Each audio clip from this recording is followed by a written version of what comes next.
Una vera bomba è esplosa stasera a Milano, lasciando i tifosi sorpresi e divisi.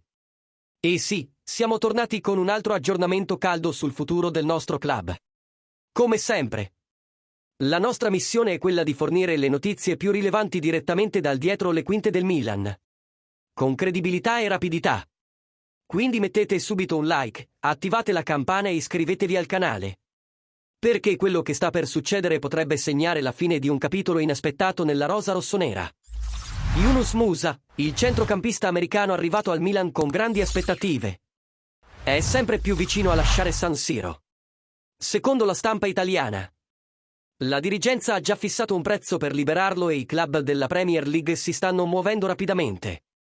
Con l'arrivo di Max Allegri come nuovo allenatore, c'era chi credeva che Musa potesse inserirsi nel suo schema, fungendo da motore dinamico a centrocampo.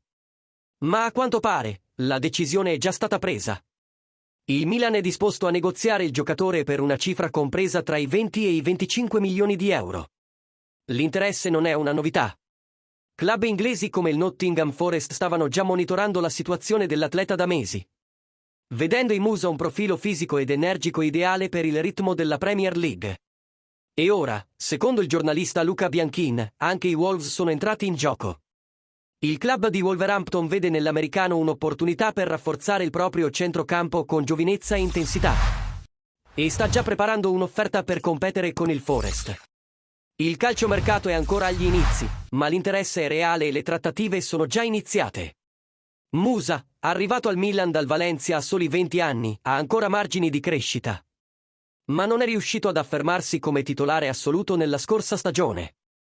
La sua versatilità è apprezzata, ma il club sembra propenso a incassare e fare spazio a nuovi nomi nel settore. Vale la pena ricordare che la sua partenza potrebbe liberare spazio per il consolidamento di rinforzi come Samuele Ricci, Luka Modric e altri giocatori più in linea con lo stile di Allegri. E ora vogliamo sentire la tua opinione, tifoso rossonero. Sei d'accordo con la partenza di Musa? Pensi che meritasse più tempo per dimostrare il suo valore a Milano? O la vendita è la strada giusta per rafforzare la rosa? Lascia la tua opinione nei commenti, siamo curiosi di sapere cosa ne pensi. E, naturalmente, se ti è piaciuto questo aggiornamento e vuoi continuare a seguire con noi le ultime novità del calciomercato, mandaci un super grazie e sostieni il canale. Alla prossima, e forza Milan!